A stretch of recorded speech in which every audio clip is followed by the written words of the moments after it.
Hello, welcome guys to my study tutorial. So in the last video of mine I was sharing about the independence struggle of India. That means modern history basically we were talking about. So one concept already we have discussed.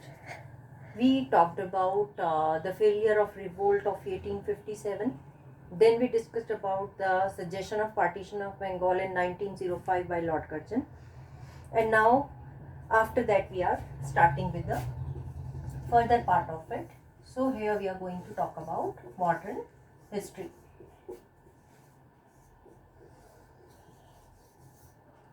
So till 1905 partition was suggested, and the basic idea behind this was divide and rule policy practiced by the Britishers.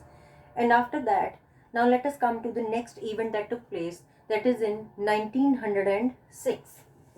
In 1906, Muslim League was formed. Muslim League.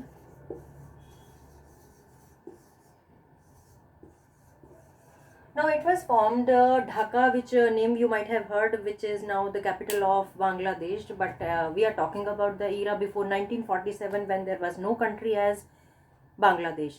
So Dhaka, there the foundation of this Muslim League was laid down, and Salimullah Khan and Aga Khan.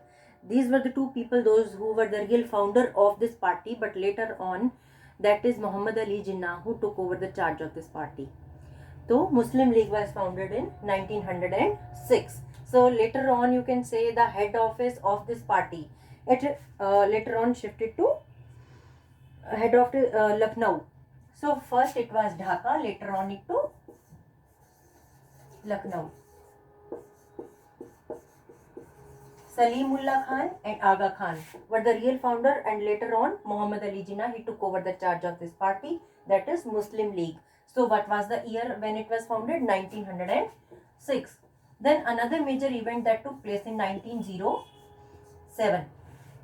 In this, Congress का एक अधिवेशन होता है जिसमें basically partition took place into the Congress. Now what was the idea behind this? Some of our great leaders, that means those who were associated with the formation of Indian National Congress, AOIU, and another Indian leader, he was Dadabhai Naoroji.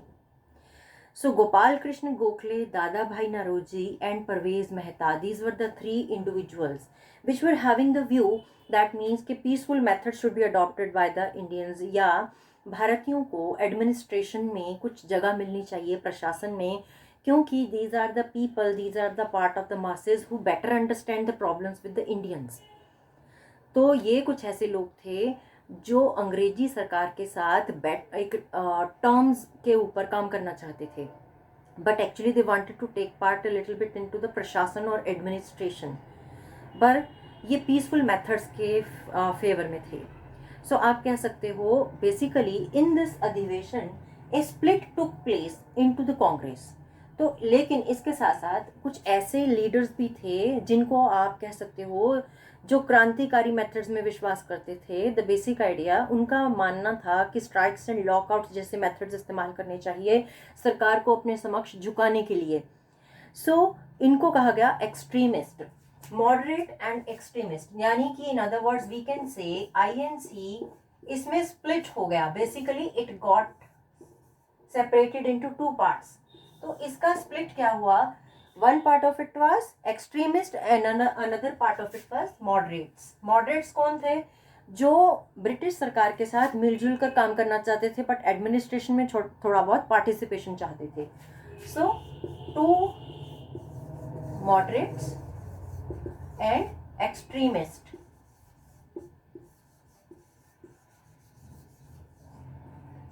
ये दो हिस्से हो गए.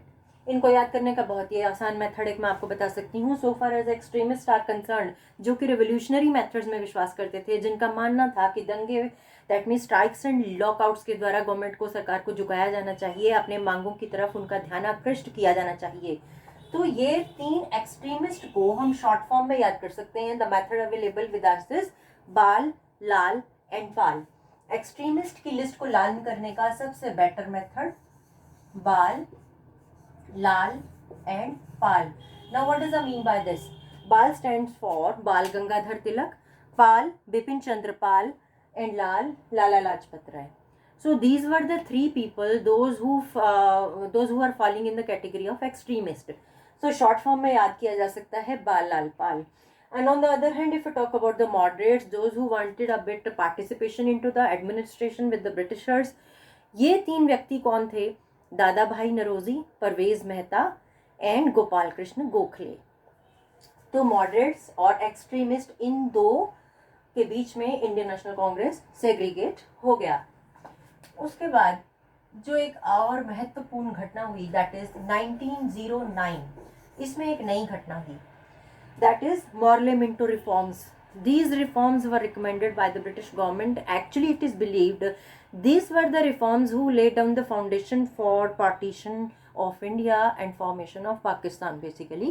क्योंकि ये वो reforms थे जिसके अंदर ये recommend किया गया कि मुस्लिम्स के लिए separate electorates होने चाहिए. That means certain constituencies should be reserved for the Muslim candidates. तो 1909 के अंदर आए मॉर्ले मिंटो रिफॉर्म्स.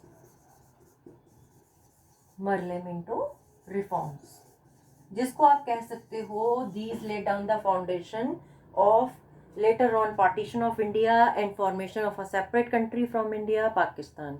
क्योंकि एक्चुअल में मुस्लिमों को उकसाया गया इन रिफॉर्म्स के नाम पर कि उन्हें मुस्लिम्स के लिए एक सेपरेट इलेक्टोरेट कॉन्स्टिट्यूंसीज होनी चाहिए. Then we come to the another important significant event that took place 1911 के अंदर इंडिया का जो capital earlier which was Kolkata that was shifted to Delhi. और बाहर से आते हैं जॉर्ज पंचम, जिनके सामने परेड लगती है हिंदुस्तान के तमाम इंडिपेंडेंट एंड सेमी इंडिपेंडेंट नवाबों की और शासकों की, उन सब की parade. That means new Delhi के अंदर एक बहुत बड़ा जलसा आयोजित किया जाता है. किस लिए? क्योंकि जॉर्ज पंचम जो कि इंग्लैंड से आ रहे थे, उनके स्वागत के लिए सारे भारत के राजा और महाराजा वहां पर एकत्रित होते हैं. So in the meanwhile the capital of India shifted from Calcutta to Delhi.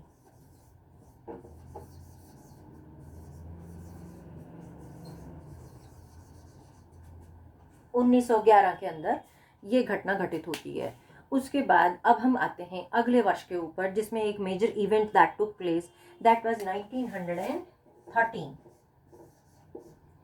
1913 इसके अंदर हमारा सैन फ्रांसिस्को के अंदर एक नई पार्टी बनाई गई जिसका नाम था गदर पार्टी. बहुत सारे भारतीय जो कि दूसरी कंट्रीज में निवास कर रहे थे, परंतु भारत की एकता के लिए, वो लगातार भारत की स्वतंत्रता के लिए लगातार प्रयासरत थे.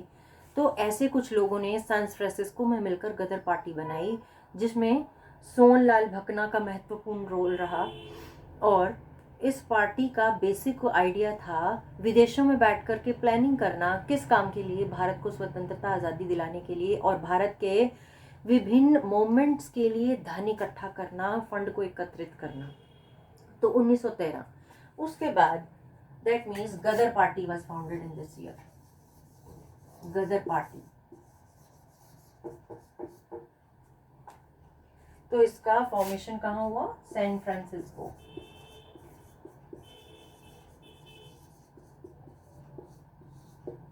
उसके बाद आती है 1915. 1915 की एक महत्वपूर्ण घटना जो आपको इसी प्रकार से याद कर लेनी चाहिए. In 1915 another major event took place and which became the turning point into the freedom struggle of your country, that is Mahatma Gandhi, Mohandas Karamchand Gandhi. He came back from South Africa from the lawyer practice to India back. Now when he came back to India, then he actually saw the real political and the pathetic social condition of Indians. Several problems Indians were facing on economic front, on social front, and exploitation, political exploitation of Indians, all that he saw. After this 1915, he took admission into the Congress. Several movements started by Mahatma Gandhi. So 1915 को याद करने का महत्वपूर्ण method है Mahatma Gandhi. He came back to India from this Africa. In Africa also he was fighting and he was watching the racial discrimination. That means racial discrimination, I hope all of you are aware of. That means Africa के अंदर जो काले गोरे का मतभेद हो रहा था, and he himself became victim of that circumstances. उस घटना का एक्सप्लेनेशन हम किसी और वीडियो में करेंगे, पर यहाँ पर हमारे लिए इम्पॉर्टेंट है because we have been talking here about the freedom struggle of India. तो 1915 में मोहनदास करमचंद गांधी ही came back to India. Mohandas Karamchand Gandhi came back to India from where? South Africa.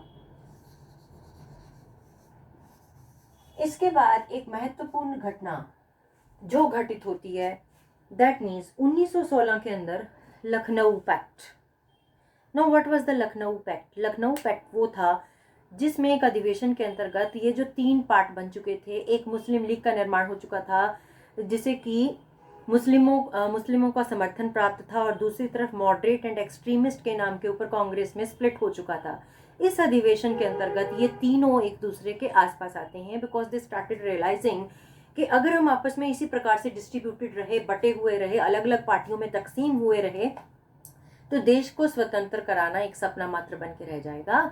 तो ऐसा देखते हुए 1916 के अंदर जो अधिवेशन हुआ, उस अधिवेशन के अंतर्गत ये तीनों ही पार्टियां, दैट मीन्स एक्सट्रीमिस्ट पार्टियां नहीं करूंगी मैं, इंडियन नेशनल कांग्रेस के 2 हिस्से जिसे आप एक्सट्रीमिस्ट और मॉडरेट कहते हैं, and Muslim League, all of them they drew together to each other.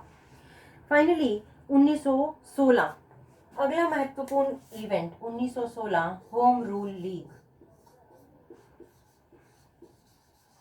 Home rule league. Home rule league में तिलक, यह बेसिकली बाल गंगाधर तिलक और उनके साथी एनी बेसेंट, इन 2 पैट्रियोटिक लोगों ने मिल करके आपस में देश के लोगों के सम्मुख जागरूकता पैदा करने के लिए विभिन्न प्रकार के समाचार पत्र, न्यूज़पेपर उनको लाने का निर्णय किया, और मराठा और केसरी नाम के 2 न्यूज़पेपर बाल गंगाधर तिलक के द्वारा मार्केट में लाए गए ताकि they should spread awareness among the masses so that people should know how are they being exploited by the Britishers.